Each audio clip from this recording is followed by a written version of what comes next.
Hey there. This month, this channel's audience is deciding what our next big project will be. Voting is already open, and today I'll be describing my ideas around one of the options: the conflict between Israel and Palestine. With this topic, I think it's especially important to be clear about where I am coming from. Over the years, I've become somewhat familiar with both sides of this conflict, though I am no longer a partisan of either. I grew up in the New York City suburbs, a region that's probably more pro-Israel than most parts of Israel. After 9/11, my previous unthinking support for Israel became quite conscious and really quite racist. During the Second Intifada, all I could see was people who looked like me getting blown up on the streets of Tel Aviv by people who looked like the monsters who blew up my favorite Manhattan lunch spot. I wanted Arabs to suffer.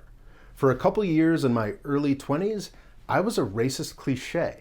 In my 30s, I saw the other side of things. After the 2008 financial crisis, I was an economic migrant to the Middle East, living there for 6 years, chatting with passionate and occasionally very attractive Europeans and Middle Easterners gave me a broader perspective. Most importantly, I got to know a handful of North American Jews who had dreamt of Israel their whole lives before moving there and becoming terribly disappointed. I didn't sign on to all of their ideas, but some of the facts they laid out were indisputable. The Palestinians are infinitely weaker than Israel, and attempts to portray them as some kind of serious threat in 2020 are fraudulent.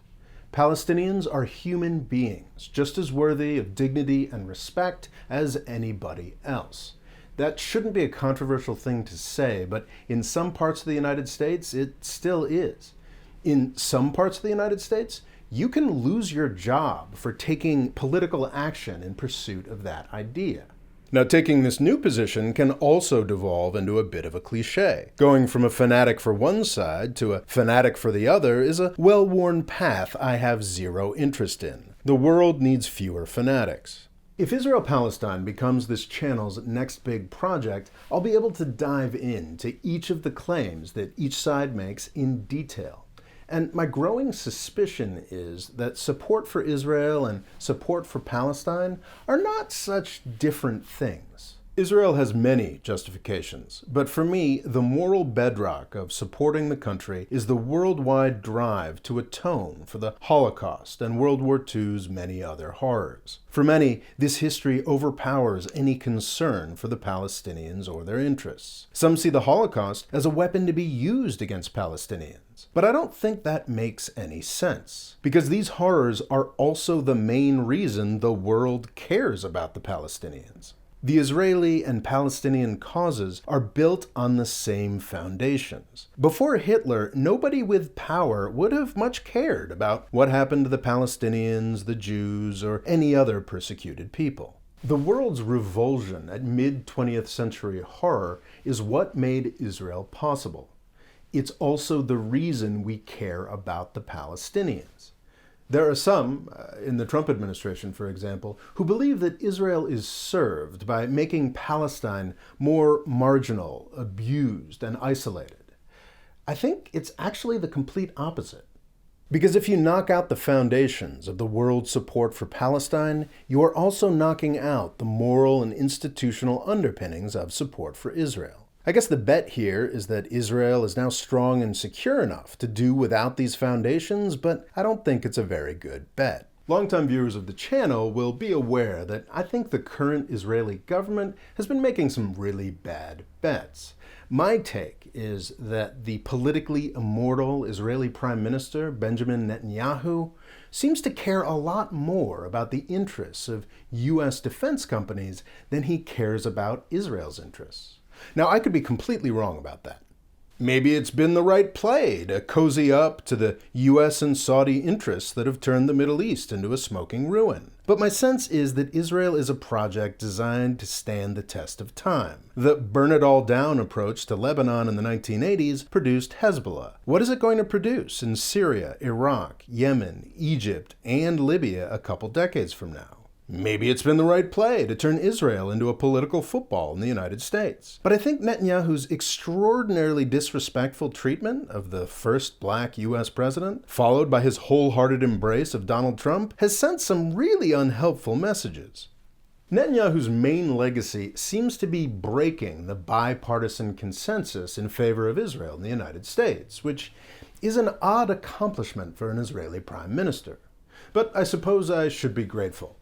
If it weren't for him, I doubt I would have been brave enough to propose a project like this. And who knows, after a year or so of research, maybe I'll find out that Netanyahu is smarter than he looks. And of course, any series on this topic has to deal with anti-Semitism. Anti-Semitism, as with most of the world's greatest evils, is fundamentally about ignorance. Anti-Semitic arguments are usually about focusing on one set of facts and either not knowing about or consciously downplaying other sets of facts that are relevant. In this project, I hope to correct this by diving into the history of Israel and also providing some relevant comparisons. The anti-Semite will tell you that Israel was founded mostly due to the shadowy manipulations of wealthy imperialists working to steal the land of weaker indigenous groups. Well, that's a little bit true, but do you know what else was founded mostly by the machinations of wealthy imperialists taking advantage of poor indigenous people of color in recent centuries? The United States of America.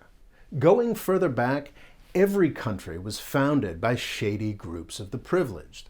Pretending that Israel is somehow different in this respect is deeply stupid.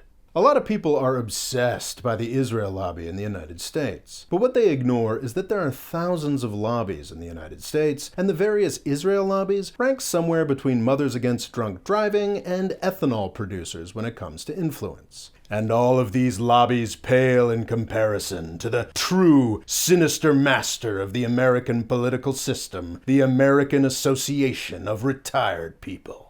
But I digress. I could be absolutely wrong about everything I've said in this video so far. I haven't done the research yet. If you guys choose to make Israel-Palestine this channel's next big project, I will devote at least a year to doing the necessary reading.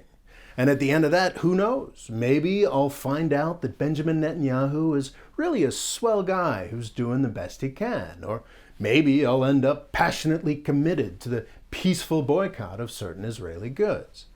I have the sense it'll probably be somewhere in between those two, but I honestly have no idea. I'd love to find out. Thanks for watching. Please subscribe. Voting will continue throughout the month of December. If you want to vote on this channel's future, you can sign up to do so at the Patreon link here, then click on the link to the poll in this video's description. Thank you.